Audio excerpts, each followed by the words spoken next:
अस्सलाम वालेकुम डॉक्टर साहब। वालेकुम अस्सलाम। डॉक्टर साहबा कैसी हैं आप? ठीक हैं, खैरियत से हैं? अल्लाह का शुक्र, आप बताएं। बड़ा सुना है आपके बारे में मैंने कि आप बहुत बड़े बड़े लोगों के ट्रीटमेंट्स करती हैं और छोटे लोगों को आप टाइम नहीं देती। ऐसा बिल्कुल भी नहीं है। नहीं, आपके बारे में तो यही सुना है कि सिर्फ सेलिब्रिटीज की डॉक्टर हैं और नहीं। आम बंदा तो शायद आप तक एक्सेस ही नहीं कर सकता। नहीं, हमारे पास सेलिब्रिटीज़ भी आते हैं, लेकिन 90% पेशेंट्स मेरे कॉमन लोग ही हैं और हमारे लिए सेलिब्रिटीज़ और बाकी सब एक जैसे हैं। There is no difference. तो फिर आप तक ये कंप्लेन वैसे कभी नहीं पहुंची कि बहुत दफ़ा पहुंची है, बल्कि बहुत दफ़ा लोग आए हैं और उन्होंने यही कहा कि हम शर्त लगा के आए थे अपने घर वालों से कि आप हमें नहीं मिलेंगी क्योंकि आप सिर्फ सेलिब्रिटीज़ को देखते हैं। अब मसला ये है कि क्योंकि इंस्टाग्राम पे जो हम अपनी ट्रीटमेंट्स लगाते हैं या कोई प्रमोशंस भी करते हैं, तो जनरली सेलिब्रिटीज़ हमें अलाउ कर देते हैं कि हम उनकी पिक्चर्स लगा लें, बिफ़ोर आफ्टर की लगा लें। लेकिन आम लोग ज़रा प्राइवेसी चाहते हैं, तो बहुत दफ़ा हम नहीं भी कर सकते, उनकी ट्रीटमेंट्स नहीं दिखा सकते, उनके बिफ़ोर आफ्टर्स नहीं दिखा सकते। इवन अगर मेरे फ़ोन में being a doctor, because privacy is and trust is the foremost thing, तो वो फिर अब फ़ोन में भी अगर आप मुझे कहें कि कोई बिफ़ोर आफ्टर दिखाएं और अगर उस पेशेंट ने किसी ने मना किया हुआ है, तो मैं आपको वो भी नहीं दिखा सकती unless I am allowed by the patient. तो वो बस थोड़ी हाइप ऐसी क्रिएट हो गई बिकॉज इन्फ्लुएंसर्स, सेलिब्रिटीज़ ये अपना फेस दिखाने देते हैं और मोस्टली लोग नहीं दिखाने देते, क्योंकि इन्फ्लुएंसर्स इन लोगों का तो फेस ही bread and butter. Bread and butter भी है और दूसरा they are very comfortable with the camera और उनको भी कंटेंट चाहिए होता है, तो उनके लिए कंटेंट भी हो जाता है, ट्रीटमेंट भी हो जाती है। बट आम लोग, अब अगर आप फर्ज करें आप अपनी मदर को लेके आए, ठीक है, mostly would you want her on Instagram, would you want the whole world to know कि इनकी शक्ल लिखी जाए, उनके ऊपर क्या ट्रीटमेंट हो रहा है? नहीं, कभी भी नहीं। I am from a Syed family. The only reason मैं पब्लिक हूँ, पब्लिक अकाउंट है मेरा, because I am a doctor. लेकिन मेरी कज़न्स मेरे पास आते हैं, मेरी खालाएँ, मेरी फैमिली सारी आती है, बट वो इंस्टाग्राम पे, even it's my family, they don't come on Instagram because public, उनके किसी का भी पब्लिक अकाउंट नहीं।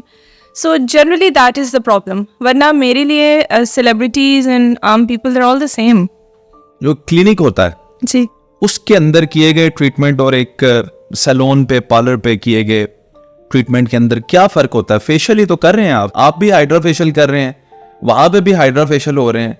बस मुझे तो थोड़ा सा प्राइस का टू बी ऑनेस्ट फर्क लगता है कि चलें वो थोड़े से अफोर्डेबिलिटी में आते हैं, आप लोग थोड़ा सा बिकॉज आप स्पेशलिटी रखते हैं, तो या और कोई भी फर्क है? बहुत फ़र्क है। क्लिनिक्स पे जनरली हाइड्रा फेशियल्स होते हैं, नॉर्मल फेशियल्स जो होते हैं वो पार्लर्स पे नॉर्मल होते हैं, अच्छे ब्रांड्स के भी फेशियल्स होते हैं, but it's a little different from hydra facial.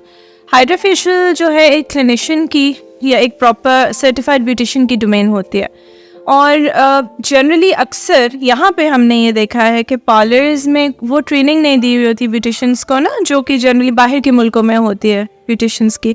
तो they can do all sorts of facials. हम लोग यहाँ पे टेक्निकली सिर्फ हाइड्रा फेशियल करते हैं, आपकी स्किन के मुताबिक सिरम यूज़ करते हैं, केमिकल पील्स उसके अंदर होती हैं और वो आपकी स्किन के मुताबिक होते हैं, और वो ट्रेनिंग अनफॉर्चुनेटली हमारे सैलॉन्स में लोगों की नहीं है। दूसरा डिफरेंस ये है कि बीइंग डॉक्टर्स हम लोग इंजेक्ट कर सकते हैं, हम बोटॉक्स कर सकते हैं, फिलर्स कर सकते हैं।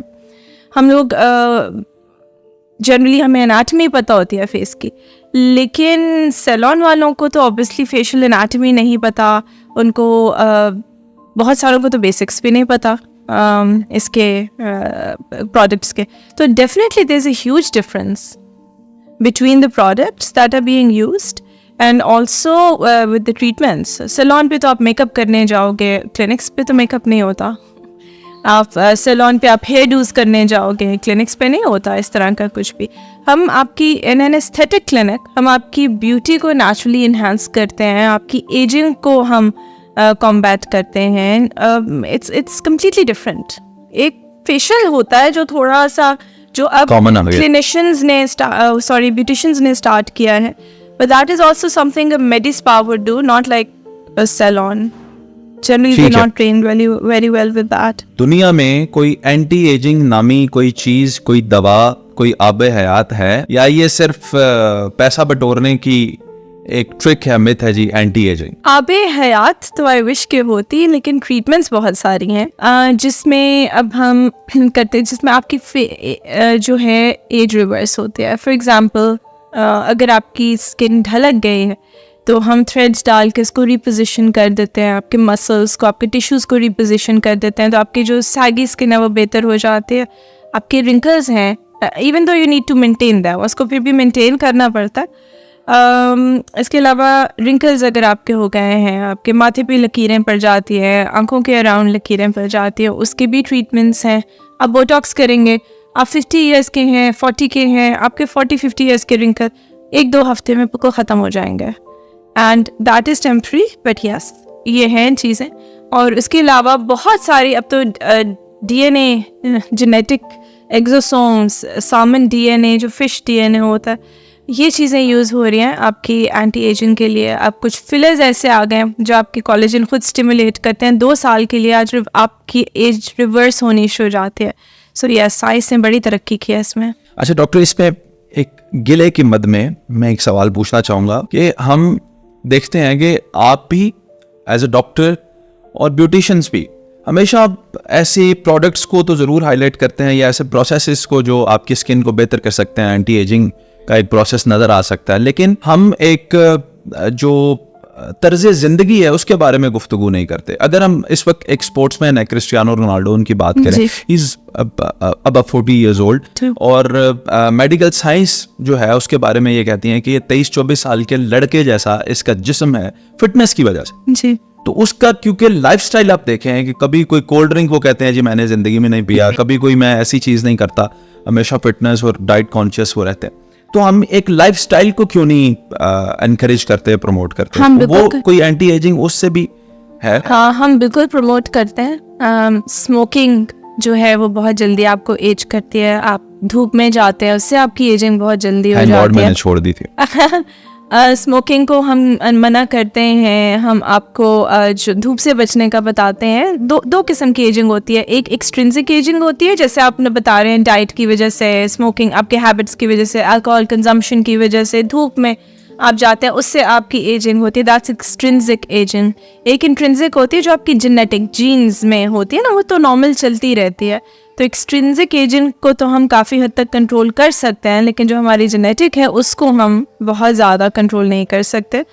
तो अब आपने की बात एक एथलीट की, आप मुझे बताएं कि इतना स्ट्रिक्टली कौन, हम बताते ज़रूर हैं, हम समझाते ज़रूर हैं, लेकिन इतना स्ट्रिक्टली कोई किसी के लिए पॉसिबल है लाइफस्टाइल मॉडिफिकेशन करना? पॉसिबल था तो उसने किया ना, एक ने किया ना, तो एक ने किया। वैसे तो प्राइम मिनिस्टर भी बड़े लोग बन गए, हर कोई नहीं बन सका ना से। So yes, lifestyle modification is a very important thing. और उसके स्पेशली अगर आपके पास एक्ने के पेशेंट्स आते हैं, अगर आपके पास आते हैं पेशेंट्स विथ अच्छा, मैं कता कलामी की माफी चाहता हूँ, यहीं पे आपके पास तमाम दुनिया के एस्थेटिक ऑप्शंस अवेलेबल हैं, येट आई एम श्योर कि आपका लाइफस्टाइल एक ऑर्डिनरी खातून से बेहतर होगा, because you know what to eat. तो आपका भी तो है, तो लोग तो करते ही हैं फॉलो उसको। जी जी बिल्कुल, लोग फॉलो करते हैं। यही मैं कह रही हूँ कि हम लाइफस्टाइल मॉडिफिकेशन के बारे में बताते हैं। मैं यही आपको बता रही थी, जैसे फॉर एग्जांपल एक्ने के पेशेंट्स आते हैं, तो हम सबसे पहले उनसे ये नहीं होता कि कोई एक्ने का पेशेंट आया, आपने डायरेक्ट फेशियल कर दिया। आपने उनकी पूरी हिस्ट्री लेनी है, आपने उनसे पूछना है वो खाते क्या हैं, उनके हार्मोनल लेवल्स किस तरह से हैं, कोई इरेगुलरिटीज़ हैं हार्मोन्स में, फिर उसके मुताबिक then we treat the patient, history लेके, और फिर दवाइयों पे और फिर प्रोसीजर्स की एक कॉम्बिनेशन हम बना के, तो हम फिर आगे उसको एक कस्टमाइज्ड प्लान लेके चलते हैं। एंड बहुत नॉट जस्ट एक्ने, अगर आप हेयर फॉल को भी ले लें, बहुत सारी चीज़ें हैं जिसको एस्थेटिक, मिलाजमा ले लें, जैसे लोगों के चेहरे पे छाइयाँ होती हैं, तो हम बिल्कुल उनको लाइफस्टाइल मॉडिफिकेशन बताते हैं और बार बार बताते हैं। It's not just the treatments. ठीक है, ज़बरदस्त। कोई भी लड़का या लड़की जब अपनी बलूगत की उम्र को रीच आउट करते हैं, जब वो 13 से 18 साल की उम्र तक पहुंचते हैं, तो उनके चेहरे के ऊपर पिंपल्स बनते हैं, दाने बनते हैं। जी जी जेनेटिक भी हो सकता है, एज का भी हो सकता है, हार्मोनल चेंजेस की वजह से हो सकता है, बहुत सारी इसके पीछे रीजंस हो सकती हैं, और फिर वो उसको खराब कर लेता है और वो सारी जिंदगी निशानात उनके चेहरे के ऊपर बाकी रह जाते हैं। एक लड़का या लड़की इस वक्त जो हमें इस उम्र का, टीन एज की उम्र का जो देख रहा है और उसके साथ ये मसला है, उसे फौरन क्या करना चाहिए? सबसे पहले तो जो एक प्रॉपर प्रोफेशनल डॉक्टर के पास जाएं। बहुत सारे लोग ना देसी टोटकों में चले जाते हाँ जी। हैं, बेसन लगा लिया, हल्दी लगा ली, कितनी मिकदार में लगानी है, क्या लगानी है, ये चीजें करके मजीद खराब करते हैं। कुछ स्किन पिकिंग करते हैं, कुछ उनको तोड़ते फाड़ते रहते हैं। तो सबसे पहले the most important thing is आप जो प्रोडक्ट्स यूज कर रहे हैं अपने फेस के लिए, दोज आर वेरी इंपॉर्टेंट। आपकी ऑयली स्किन है या एक्ने प्रोन स्किन है, आपकी फेस के प्रोडक्ट्स डिफरेंट होंगे, आपका सनब्लॉक डिफरेंट होगा। And go to a professional, go to a doctor जो आपको गाइड करे कि अगर ये दाने निकले हैं तो इनको उसी टाइम पे किस तरह से कंट्रोल किया जाए। इट्स ऑल अबाउट अच्छा, कंट्रोल। हो जाते हैं उसी टाइम पे? जी हो जाते हैं, बिल्कुल हो जाते हैं। रिवर्स हो जाएगा पूरा प्रोसेस ही? देखिए फॉरएवर के लिए नहीं होता है। Everybody is born with a certain type of skin. मेरी अगर ड्राई स्किन है तो मैंने उसको through out my life control करके चलना है, मौसम के मुताबिक, एनवायरनमेंट के मुताबिक। जिनकी एक्ने प्रोन स्किन है, जिनकी ऑयली स्किन है, उन्होंने भी उसको कंट्रोल करके चलना है। So it's about maintaining it and you need professional advice with that. एक फेशियल से काम नहीं चलता। ठीक, मैं समझ गया। सो इट्स लाइफस्टाइल मॉडिफिकेशन, जैसे आपने पहले बताया, with treatments and with the proper medicine. अब मैं आपसे आज की पॉडकास्ट में भरपूर फायदा, अंदर अंदर मैं अपनी मर्जी का भी सवाल, क्योंकि आपने अभी ड्राई स्किन का जिक्र किया, I am dry skin as well. मैं अभी सर्दियां आ चुकी हैं, एक तो सर में बहुत ज्यादा खुश्की को तो मैं देखूंगा ही अगर मैं ऐसे हाथ, और मैंने कोई ब्लैक शर्ट पहनी है, इट्स ऑल वाइट। और दूसरा ये है कि चेहरे के मुख्तलिफ हिस्सों पे बाकायदा खुश्की जो है वो जम जाती है। फिर हर रोज़ हम उसे कुछ थोड़ा बहुत मॉइस्चराइज करें, मर्द कितनी अटेंशन दे सकते हैं। तो आपने कहा कि आपकी ड्राई स्किन थी और अब आपने उसे ठीक कर लिया, so what do you do? मतलब कोई पानी वानी पीती हैं? नहीं, पानी तो डेफिनेटली पीना ही होता है। डिहाइड्रेशन वगैरह अगर नहीं होनी चाहिए, skin needs a specific amount of moisture. लेकिन the most important thing is, जैसे मैंने थोड़ी देर पहले कहा, कि आपने अपने right kind of product use करना है। अब फॉर एग्जांपल अगर आपकी ड्राई स्किन है और अगर आप जेल बेस्ड मॉइस्चराइजर्स यूज़ करना शुरू कर देंगे तो आपकी तो स्किन ठीक नहीं होगी ना, आपकी तो, हाँ जी, it's going to stay dry. तो अब सावन में फॉर एग्जांपल बहुत ज़्यादा ड्राई स्किन नहीं होती, you can go on to lotions आप लगा सकते हैं, थोड़ा सा हाइलुरोनिक एसिड उसके अंदर मिक्स करके। But when you go on to सर्दियों में देयर कम्स अ टाइम, जैसे कुछ लोगों की इतनी ड्राई स्किन होती है कि वो वैसलीन तक लगानी पड़ती है उनको रात। जी जी, वो मैं ही। अच्छा, वो सही है। तो so that is how we, अगर आप ये कहें कि नहीं मैं 4 दिन लगाऊंगा और बस कोई ऐसी ट्रीटमेंट बता दें कि 5वें दिन मुझे वैसलीन नहीं लगानी पड़े, ऐसे नहीं है। आपको हर मौसम के मुताबिक एक रिजीम लेनी है, बनवानी है, कस्टमाइज्ड एक प्लान लेना है और उसके मुताबिक आपने अपनी स्किन का ख्याल रखना है। It is all about maintaining yourself. में बहुत सारे पेशेंट्स आते हैं, वो कहते हैं ऐसी कोई ट्रीटमेंट कर दें, यस देयर आर ट्रीटमेंट्स। हम आपकी स्किन ड्राई है, हम इंजेक्ट करते हैं, कुछ होती हैं प्रोडक्ट्स आपके फेस में जिससे आपकी स्किन स्टार्ट्स टू ग्लो, एकदम से शाइन आ जाती है, हाइड्रेट हो जाती है, बट उसको भी मेंटेन करना पड़ता है। So it's always good to use the right kind of products. I'm saying that again. और हर मौसम में आपकी स्किन केयर थोड़ी सी चेंज होगी accordingly. ठीक है जी।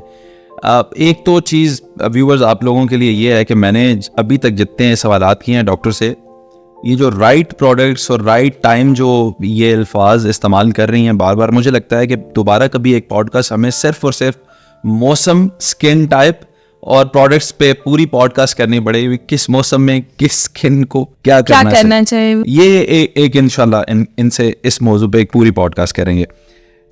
Moving on to my next question जी। एक स्किन है हमारी एशियन स्किन जिसे हम सांवली स्किन कहते हैं, एक अंग्रेजों की स्किन है जिसे हम गोरी चमड़ी कहते हैं, और एक अफ्रीकन की है जिसे हम डार्क कम्प्लेक्शन या ब्लैक स्किन कहते हैं। स्किन कैंसर के हवाले से, स्किन के रेजिस्टेंस के हवाले से, बीमारियों के हवाले से, एजिंग के हवाले से कौन सी स्किन सबसे बेहतर है? मुझे तो क्योंकि गोरी स्किन पसंद है, गोरे टैन होते हैं, काले ना जाने क्या चाहते हैं ये उनको पता है, लेकिन बस इंसान तो अपनी जो उसके पास है उस पर वो राजी नहीं है। तो हमें should I be proud on my skin? You should be. Absolutely, बहुत सारे लोग हमारे पास आते हैं और वो यही कहते हैं जी हमें वाइटनिंग चाहिए। I am not a very big fan of whitening injections, लेकिन मुझे ये लगता है कि आपकी जो भी स्किन टोन अल्लाह ताला ने दी हुई है ना, उसी को अगर आप हेल्दी रखो, उसी को प्रॉपर केयर करो, तो उससे खूबसूरत स्किन कोई नहीं है। A nice flawless skin, I don't think it depends कि आपका कलर कैसा है, आपकी स्किन हेल्दी होनी चाहिए। अब जैसे coming on to the western people, उनकी जैसी स्किन होती है, उनका मेलानिन हमारे स्किन के अंदर खुलिए होते हैं, ख़ास सेल्स होते हैं मेलानोसाइट्स, जो आपकी स्किन का कलर डिसाइड करते हैं।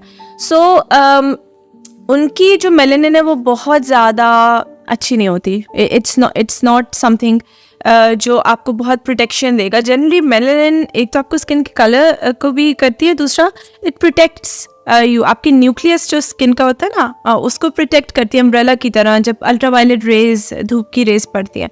इस वजह से गोरी स्किन्स में, जनरली वेस्टर्न एरियाज़ में, आपको ज़्यादातर स्किन कैंसर्स बहुत कॉमन नज़र आते हैं। हमारी स्किन की मेलानिन स्ट्रॉन्ग होती है, it is a different kind of, chemically different है वो melanin, so it's a different kind of melanin, और उसमें we are very well protected with it. लेकिन जहाँ पे इसके फ़वायद हैं, उसके थोड़े से नुकसानात ये भी हैं कि वो थोड़ी सी चीज़ से ही रिएक्ट होके, तो मिलाजमा आपने सुना होगा, छाइयाँ अक्सर पाकिस्तानी मर्द या औरत जो होती है उनको हो जाता है। So that is one of the drawbacks, लेकिन it's so much better than having cancer, you no.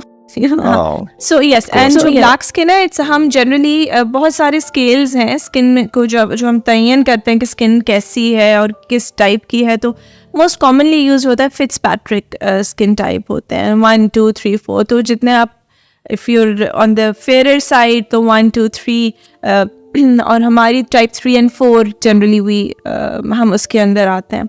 तो उसमें एक तो जब हम एशियन स्किन की बात करते हैं, इसमें हमें लेज़र्स के साथ बहुत केयरफुली लेके चलना पड़ता है। इनकी स्किन की, लाइक आई सेड, ज़रूरत थोड़ी सी डिफरेंट होती है from the western skin. So like I said, every race has their own, जो भी ट्रीटमेंट प्रोटोकॉल्स होते हैं हर रेस के अपने, जब स्पेशली जब हम लेज़र्स में जाते हैं, and every individual also has their own kind of ज़रूरत होती है। क्योंकि आपका एक वास्ट एक्सपीरियंस है मुख्तलिफ मुल्कों के साथ भी, कल्चर्स के साथ भी, तो जिस तरह फितरती तौर पे मैं सांवला हूँ, मुझे गोरी रंगत पसंद है, तो इसी तरह गोरों को हमारी स्किन पसंद आएगी। उनको हमारी स्किन बहुत पसंद आती है। तो चलें, पाकिस्तानी हो, कम से कम आपके पास स्किन जो है वो बड़ी ज़बरदस्त है, इसे संभाल के ख़राब नहीं करना। अगले सवाल पे मूव करता हूँ जी। आपने अभी अपने इसी जो आपके अंदर वाइटनिंग इंजेक्शंस की बात की, मेरे नाक़िस इल्म के मुताबिक जो वाइटनिंग इंजेक्शंस और ये जो प्रोसीजर्स हैं जिनमें वाइटनिंग का अमल आता है, ये इसके अंदर ऐसी अद्वियात को इस्तेमाल किया जाता है जो किसी वक्त में कैंसर के ट्रीटमेंट के लिए इस्तेमाल की जाती थी। एक तो इस बात की सदाकत पे थोड़ी बहस कीजिएगा, क्या ये दुरुस्त है या गलत है, और दूसरा मुझे ये बताइएगा कि वाइटनिंग को आप समझती हैं कि ये दुरुस्त बात है कि कोई बंदा वाइटनिंग करवा रहा है, और ये कितना सेफ है जी, और कितना लॉन्ग लास्टिंग भी है, ये भी ठीक है। अच्छा जी, सबसे पहले तो ये बात करनी कि उससे कैंसर ठीक होता है, ये ऐसे नहीं है जनरली। ये नहीं, इस बेसिकली होता ये था कि इसमें जो कैंसर की थेरेपी कराते थे ना, कीमोथेरेपी, तो उसमें आपकी बॉडी में ना बहुत सारे केमिकल्स और ऑक्सीजन रेडिकल्स उनको कहते हैं, जो जमा हो जाते हैं, और वो these are very bad for your body. तो उसमें होता ये था कि बीइंग एन एंटीऑक्सीडेंट जो उन ऑक्सीजन रेडिकल्स को ख़त्म करता है, ग्लूटाथियोन दिया जाता था आपकी बॉडी की इम्यूनिटी को बूस्ट करने के लिए after chemotherapy. It was given as an immune booster and an antioxidant drug की तरह वो दिया जाता था। तो फिर उन्होंने ये देखा कि जिनको ये दिया जाता है उनका रंग थोड़ा सा बेहतर हो रहा है। अब इसकी ये तो हो गई हमारी कैंसर की बात, लेकिन एक नंबर 1 ये FDA अप्रूव्ड कीमोथेरेपी के बाद की anti as a immunity booster था, लेकिन ये FDA अप्रूव्ड वाइटनिंग के लिए नहीं है, ठीक है, number 1। Number 2, it can affect your liver, it can affect your kidneys, इसलिए अगर आपने ये इंजेक्शंस लगवाने हैं तो आपको अपने लिवर और किडनीज के टेस्ट रेगुलरली करवाने पड़ते हैं। अरे वाह, ये तो कोई डॉक्टर नहीं बताएगा। Thank you so much. और उसके अलावा it is not long lasting. इनका सेशंस होते हैं, वीकली सेशंस होते हैं, और उसके बाद मैक्सिमम इसका भी इफ़ेक्ट रहा तो 4 months 6 months मैक्सिमम. और उसके बाद या तो आप कोर्स को दोबारा करते हो, या फिर अगर आप चाहते हो कि इसकी कंटिन्यू रहे कोर्स के बाद आपका रिजल्ट, तो फिर आप इसके बूस्टर सेशंस लेते रहते हो एवरी 1 month along with इसकी tablets also. It's an expensive treatment, it doesn't stay for very long, और I generally don't recommend it. But people still love to do it. Yes, they still do. मैं generally से ये कहती हूँ कि जिनको actually effect आना होता है ग्लूटेन, हर किसी को नहीं आता वो इफेक्ट, हर किसी को वाइटनिंग इफेक्ट नहीं आता. It works differently on different people. तो मैं को ये कहती हूँ कि अगर 3rd 4th इंजेक्शन में आपको इफेक्ट नहीं आया तो I think it's best to just stop it. तो जनरली मतलब आप ये सोचें कि 12-13 साल की बच्चियाँ हैं, इवन 11 ईयर्स की बच्चियाँ, उनकी मदर्स आते हैं, और इतना ज़्यादा सोशल मीडिया पे इस चीज़ की हाइप है. बिकॉज देखिए, कॉमन पीपल या लेमैन पीपल, वो तो वही देखेंगे, वही सोचेंगे, वही बिलीव करेंगे जिसकी प्रमोशन होगी. तो वो कहती हैं जी ये बुली होती हैं अपनी रंगत की वजह से, तो आप इनको इंजेक्शंस लगा दें. How can we can't. 18 साल की उम्र से पहले तो बिल्कुल भी नहीं लगा सकते.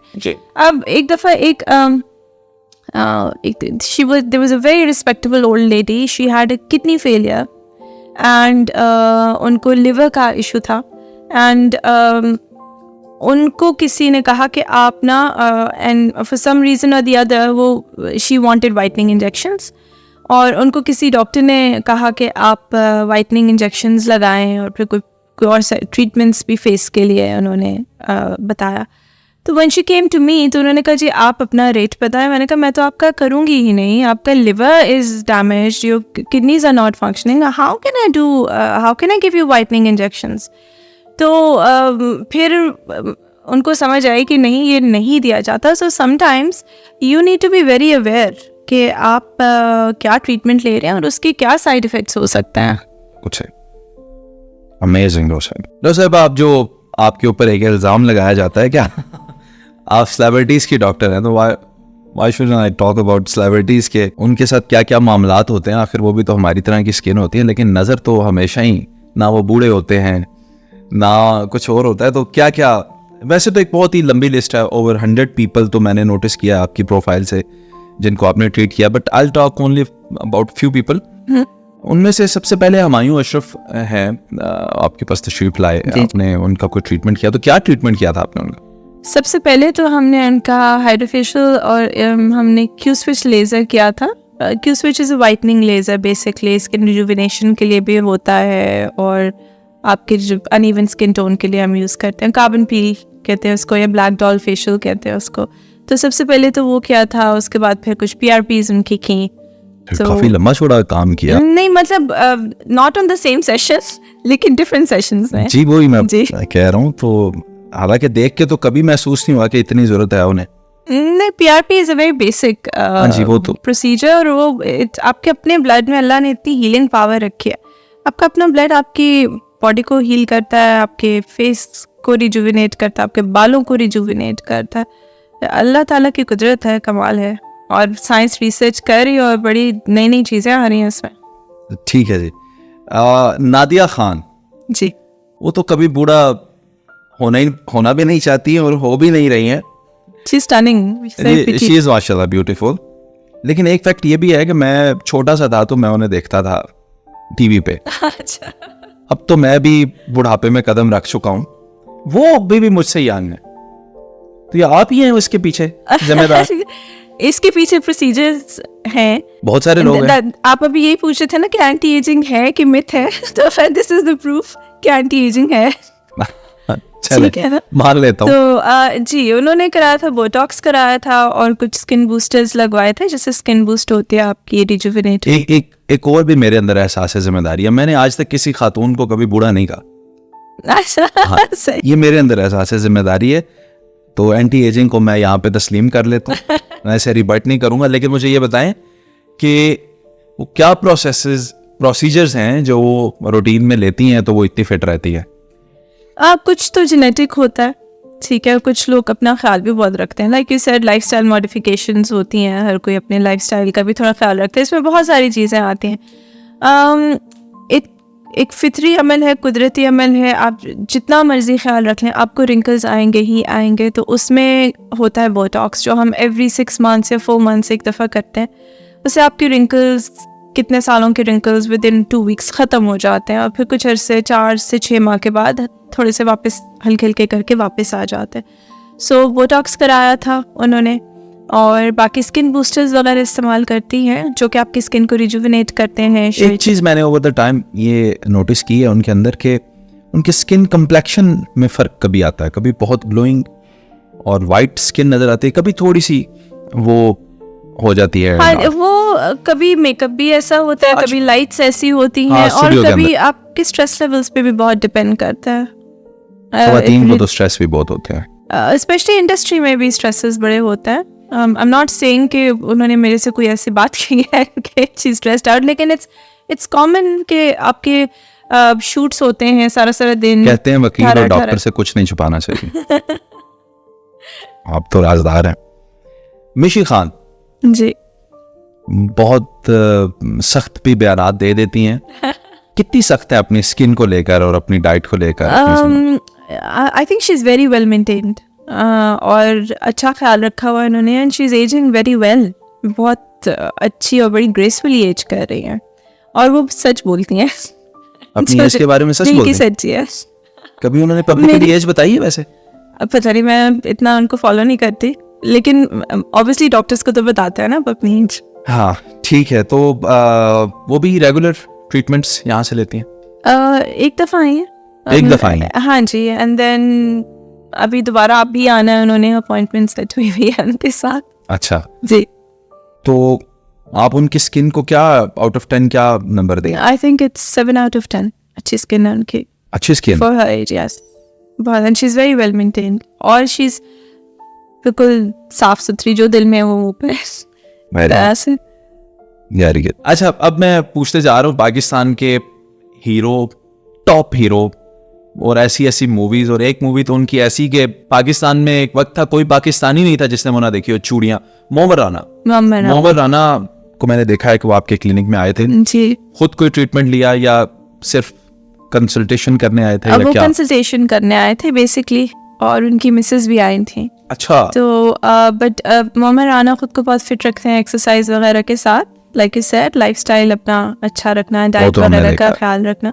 सो जनरली वो ज़्यादातर यही कहते हैं कि मैं बहुत ज़्यादा इन ट्रीटमेंट्स की तरफ नहीं जाता, कोई सिरम्स, कोई सन ब्लॉक्स, कोई प्रोडक्ट्स ऐसे हों जिससे स्किन मेंटेन रहे। तो that is what he basically wanted, that is what he had come for. लेकिन वो देखने में भी he is not ageing at all, मतलब कमाल। हाँ जी, कमाल है बिल्कुल, but he is not, I think it's good genetics basically, because वो ट्रीटमेंट्स बहुत ज़्यादा नहीं करवाता है, और जेनेटिकली भी वो शायद ऐसी फैमिली और ऐसा बैकग्राउंड फिट, और हाइट भी बहुत अच्छी, और अपने आप को उन्होंने बड़ा मेंटेन किया है। व्हाट अबाउट रेशम, हमारी पाकिस्तान की फिल्म इंडस्ट्री का एक ऐसा नाम जिसके बारे में मैं समझता हूँ हर दिल जो है बहुत पॉजिटिव और बड़ा प्यार रखता है उनके लिए। जी। पाकिस्तान की बहुत प्यारी आर्टिस्ट हैं और दर्द दिन रखती हैं, नरम दिल हैं, आवाम के लिए बड़ा उनका खिदमत का जज्बा है। लेकिन अब आके ना थोड़ी थोड़ी वो नजर आना शुरू हो गया कि रेशम अब बूढ़ी हो रही हैं। क्यों नहीं वो आती हैं आपके पास? आई हैं मेरे पास, और हाइड्रोफेशियल्स ही ज़्यादा कराती हैं। वो कहती हैं कि जितना नेचुरल रखो उतना बेस्ट है। क्यों ऐसा करती हैं जब उनके साथ आने वाली हीरोइन रीमा जो है वो तो अभी भी I'm sure she likes it that way, उनको अच्छा लगता होगा। कुछ लोग नेचुरल रहना ज़्यादा पसंद करते हैं, जैसे करीना कपूर। हाँ। वो भी तो नहीं कराती ना, उसके लिए क्या प्रॉब्लम है? वो भी कहती है it's good to look natural. हाँ, उसकी तो जो बेटी है अब वो भी उस जितनी लगती है। हाँ, लेकिन a lot of people want to age naturally, they want to look natural। वो तो फिर आई क्यों थी रेशम आपके पास? हाइड्रोफेशियल वगैरह के लिए। देखिए, मैं पेशेंट्स को यही कहती हूँ, मोस्टली जो पेशेंट्स आते हैं वो कहते हैं जी कोई ऐसा ट्रीटमेंट कर दें कि जादू की छड़ी हिल जाए। ऐसे नहीं होती। आप स्केलिंग कराने जाते हैं डेंटिस्ट से, आप एक दफ़ा कराते हैं फिर कभी भी नहीं जाते हैं। आप जाते हो ना, फिर उसके बाद आप दांत भी ब्रश करते हो कि स्केलिंग करा ली तो 6 महीने दांत नहीं ब्रश करना, ऐसे नहीं होता ना। तो आप कम से कम इतनी बेसिक केयर तो अपनी स्किन को दें कि आप एक हाइड्रा फेशियल कराएं, आपकी पोर्स क्लेंस हो जाएं, आपकी स्किन के मुताबिक सिरम्स लगे ताकि आप ग्लो करो, हाइड्रेट हो स्किन। तो एक बेसिक अगर कोई ट्रीटमेंट कराता है तो I think everybody should. And उसके साथ फिर अगर आप चाहते हैं तो आप सिरम्स और कोई प्रोडक्ट्स हों जो आपकी स्किन के मुताबिक आप यूज़ कर सको, तो एक अच्छी सी रिजीम अगर आप फॉलो करो तो आप स्किन को बड़ी अच्छी तरह से मेंटेन कर सकते हैं। ठीक है जी।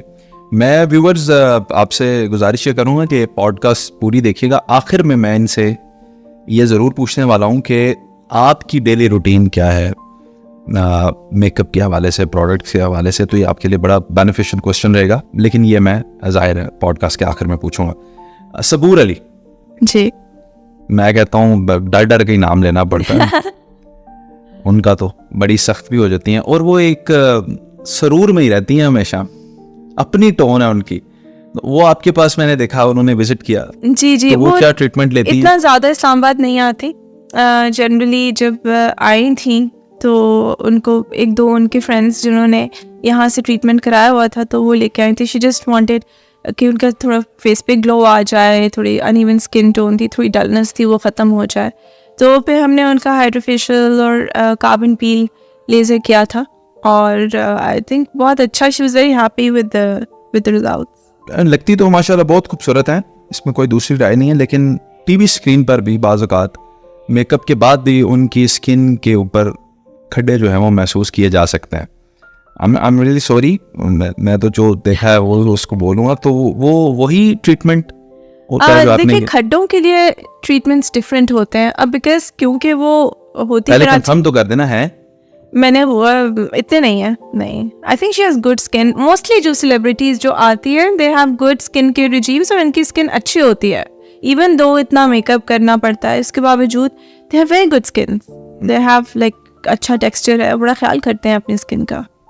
ठीक है, अब मैं आता हूँ कुछ यूट्यूबर्स और टिकटॉकर्स की तरफ। आज के दौर में कौन एस्ट्रोलॉजी के बारे में नहीं जानता, और इकरा कंवल आपके पास आई और उन्होंने ट्रीटमेंट आपसे लिया। जी, तो मैं तो सुना वो खुद भी डॉक्टर बन रही हैं या बन चुकी हैं।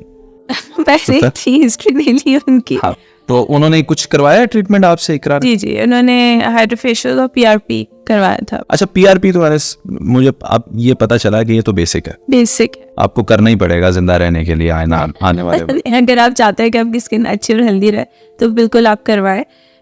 लॉन्ग टर्म साइड इफेक्ट्स इसके कोई भी नहीं है।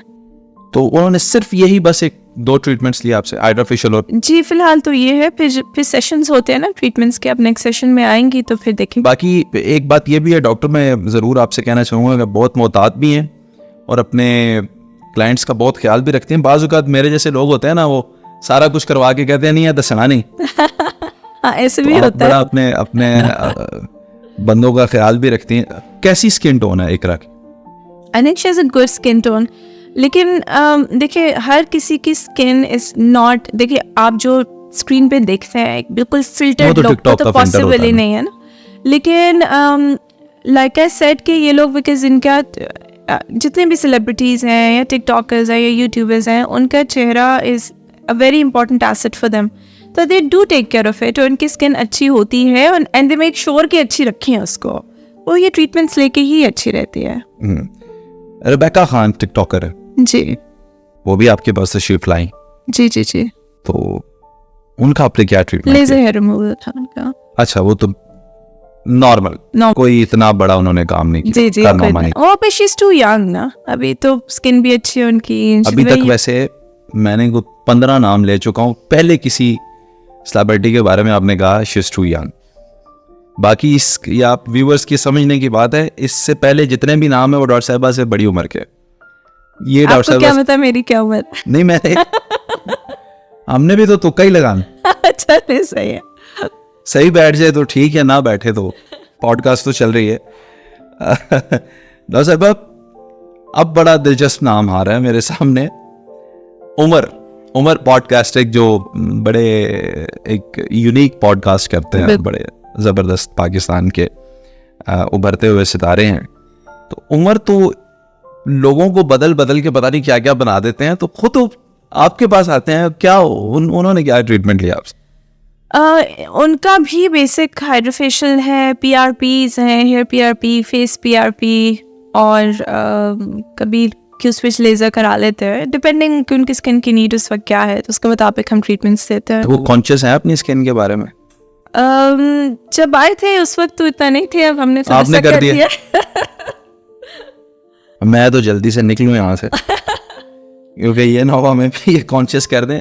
क्या आप ऐसा कहती हैं बंदों को कॉन्शियस हो जाते हैं अपनी स्किन? एक्चुअली होता यह है कि जब हम ट्रीटमेंट्स करते हैं और फिर जब आप रिजल्ट देखते हैं ना उनका अपने फेस पे, यू सी कि आपका स्किन ग्लो कर रही है, आपका चेहरा बहुत साफ हो गया है, फिर आपका खुद दिल करता है कि आप और भी करवाओ, और फिर एक ट्रस्ट बैठ जाता है डॉक्टर पे, तो फिर आप वो करवाते जाते हो और आप बेहतर होते जाते हो।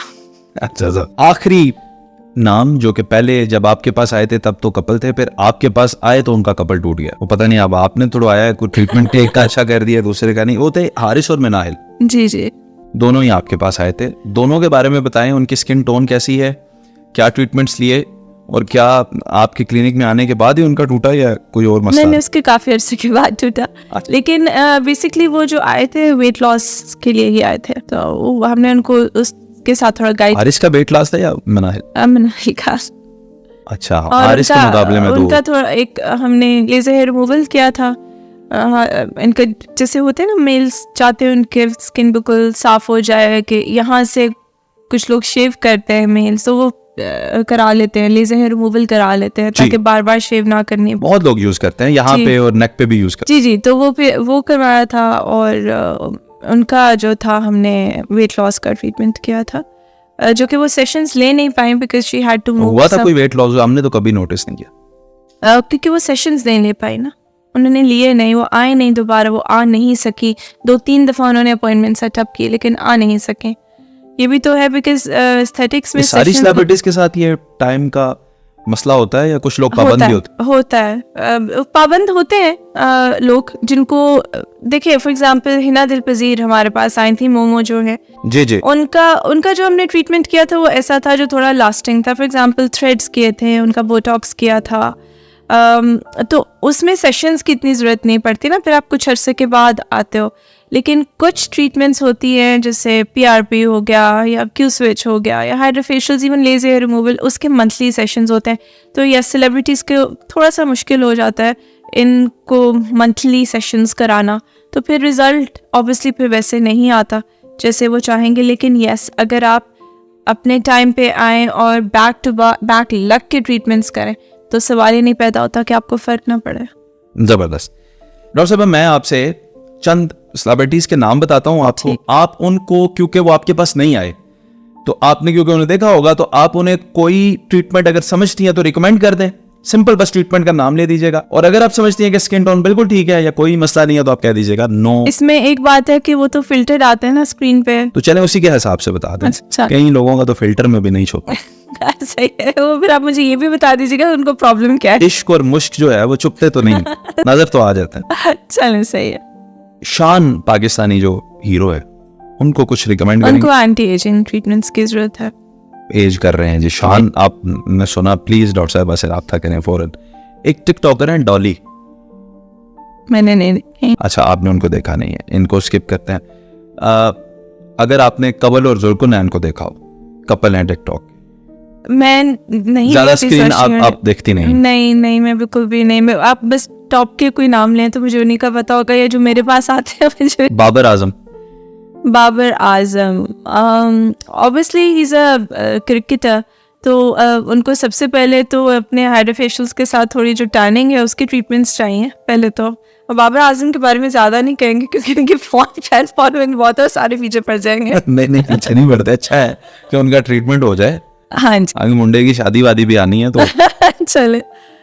मैं बाबर भाई, शायद आपको समझ ना आए, मैं आसान अल्फाज में बता देता हूँ। डॉक्टर साहब कह रही हैं आप थोड़े काले लग रहे हैं, तो उसको वो तो सब क्रिकेटर्स का होता है, लेकिन इसमें ये है कि क्रिकेट खेलते हैं ना धूप में। एक्चुअली एक बड़े मज़े की बात हुई। एक दफ़ा हमारे पास एक सेलिब्रिटी आती हैं, तो उन्होंने बाबर आजम के बारे में कोई बड़ी नॉर्मल सी बात कर दी, तो उनकी पिक्चर मेरे साथ इंस्टाग्राम पे लगी हुई थी। उन्होंने जो ट्रीटमेंट कराई थी, वो जो सेलिब्रिटी थी, तो सुबह जब मैं उठी तो 5000 कमेंट्स आए हुए उस पर, भरा हुआ कमेंट्स के साथ। वो इंस्टाग्राम, उन्होंने मुझे कॉल किया कि आप कमेंट्स ऑफ करें, उन्होंने कुछ बाबर आजम के बारे में कह दिया, लोगों का इतना बैकलैश आया इस पे, इसलिए हम सेलिब्रिटीज के बारे में ज़्यादा उनके खिलाफ बात नहीं खिलाफ तो आप कतन ना बात करें, किसी के बारे में भी खिलाफ क्यों बात करें। सही। इमरान खान साहब, I think he needs a bit of Botox. I'm a big fan वैसे भी, उनसे ज़्यादा charming और got great personality. थोड़ा बहुत Botox, थोड़ी सी anti-aging treatments will. What about Maryam Nawaz? वो तो perfect है. I think she's gotten lots of treatments done और बहुत अच्छी treatments की हैं जिन्होंने भी की हैं, and I don't think she needs anything. इस पे कोई शक नहीं है. She look graceful and very pretty and very naturally graceful. Naturally aesthetics जो होता है ना, आप अक्सर देखते हैं बड़ी artificial सी लोग आ रही होती है लोगों में. I believe कि aesthetics जो है, you should look beautiful naturally. आपकी जो natural beauty है वो enhance हो, आपको plastic नहीं लगना चाहिए. अगर आपने किसी को plastic look दे दिया है तो then you failed as an aesthetic doctor. तो जो भी आपके पास आए उसको natural लगना चाहिए, चाहे वो लिप फिलर्स हों, चाहे वो फेस फिलर्स हों, चाहे वो थ्रेड्स हों, यू शुड लुक नेचुरल. और बहुत सारे लोग कहते हैं जी बिल्कुल सिमेट्रिकल फेस चाहिए, बिल्कुल रिंकल्स ख़त्म चाहिए. तो मैं इनको ये कहती हूँ कि ब्यूटी जो है ना, नेचर इस तरह परफेक्ट नहीं होता. ब्यूटी परफेक्शन में नहीं है, थोड़ी सी एसिमेट्री में होती है, थोड़े से रिंकल्स इधर उधर हों, you look beautiful that way. Unnatural beauty I'm not a big fan of, and that is not something मैं कर भी नहीं सकती इस तरह का काम कि किसी को unnatural कोई लगे मेरे ट्रीटमेंट के बाद. ठीक है. Reham Khan needs botox sometimes, जब उनके थोड़े बहुत wrinkles नजर आते है. नहीं, रेहाम खान ऑलरेडी उनका botox है नहीं, होता है लेकिन कुछ अरसे में ख़त्म हो जाता है, तो कभी अगर आप जल्दी रीटच ना लें. अच्छा, मैं उनके सामने ऐसे ही, आप जहाँ में बैठी हैं ऐसे, मैंने उनका इंटरव्यू किया तो मुझे तो 1-1.5 घंटे के इंटरव्यू में नहीं पता चला कि उनका बोटॉक्स है. वो तो आप जैसे डॉक्टर्स जो हैं वो मिले तो उन्होंने बताया कि ऐसे चेक करते हैं. सही है. तो मुझे तो नहीं पता था. तो उनको दोबारा चाहिए वो. अभी तो लेटेस्ट मैंने नहीं देखा, लेकिन 1-2 वीडियोस देखी थी जिससे मुझे लगा कि इनको शायद करा लेना चाहिए, बट अभी हो सकता है इन्होंने करा लिया हो और सही भी लग रही हो. ऐसे ट्रीटमेंट्स का जो आगाज़ है वो तो मथीरा से है. है. हाँ, मतलब सेलिब्रिटीज में. मतलब आपको लगता है कि उनसे लोग इम्प्रेस होके शायद? नहीं, इम्प्रेस होके तो मैं नहीं कहूँगा, लेकिन मैं ये कहूँगा कि वो जरा ओपनली बताती हैं. उनको भी अभी कुछ जरूरत है. आई थिंक उनको थोड़े से कम फिलर्स की जरूरत है. उसे कम करें, थोड़ी सी नेचुरल में जाए तो. I think she is beautiful, but थोड़ा सा जरा नेचुरल टच आ जाए तो ज्यादा अच्छा. ठीक है. इकरारुल हसन एंकर हैं हमारे. कौन? इकरारुल हसन. हाँ जी. सैयद इकरारुल हसन. जी. उनको anti ageing again. Anti ageing. हाँ जी. थोड़ी सी ढलकी हुई स्किन है, थोड़ी सी डल स्किन है, हाइड्रोफेशियल. टेंशन बहुत लेते हैं ना. हाँ जी, टेंशन स्ट्रेस से तो स्किन खराब होती. शादियां भी 3 हैं. वो ट्रिपल टेंशन की वजह से इकरार. He is a good friend. वो ऐसे इकरार साहब, इनका नंबर मेरे पास है, आप विजिट करें, बल्कि तीनों भाभियों को लेकर आए. मैं भी ये कहूँगा ज़्यादा अच्छा रहेगा कि उन डॉक्टर साहब बस मिले. डॉक्टर साहब, दैट्स इट. मैं और ज़्यादा आपको नहीं फंसाऊंगा पर्सनालिटीज़ में. अब आखिरी सवाल और सबसे कीमती सवाल वो ये है कि आपकी एक दिन की 24 आवर्स की जो रूटीन होती है, उसमें सुबह उठने से लेकर रात को सोने तक क्या प्रोडक्ट्स इस्तेमाल करती हैं, कितना पानी पीती हैं, खाना कैसे चूज़ करती हैं, और उसमें जेन्युइनली बताएं कितना ख्याल है स्किन का, सेहत का, और डंडी कितनी मारती हैं? डंडी तो बहुत मारती हूँ. सुबह उठती हूँ, सबसे पहले नहा मुँह, पानी पीना ज़रूरी है. सुबह 6 बजे बच्चों ने स्कूल जाना होता है तो उठ जाती हूँ. Lots of water, but intermittent fasting करती हूँ to stay a bit fit. कभी ऑन एंड ऑफ घर में ही मेरी ट्रेनर आती थी एक्सरसाइज वगैरह कराने. वो बेचारी कभी आ जाती है, कभी मुझे कराची, कभी लाहौर क्लिनिक की वजह से जाना पड़ जाता है, तो फिर बीच में रुक जाता है वो भी सेशन. उसके अलावा बीच में सब कुछ खाती हूँ, लेकिन 3-4-5 घंटे की विंडो में. और उसके बाद again intermittent fasting from 8-9 onwards. रहती है। और बाकी ट्रीटमेंट्स, यस, बहुत सारे ट्रीटमेंट्स मैंने अपनी स्किन पे किए हुए हैं because I need to stay. खुद ही या कुछ खुद किए हैं, कुछ करवाए हैं जो पॉसिबल थे, खुद हाथ जिस एंगल पे मोड़ के करना तो वो खुद किए हैं, और कुछ करवाए हैं treatments. And obviously we need to do that to look young and to stay young. ठीक है, thank you so much doctor साहबा। मस्त बात।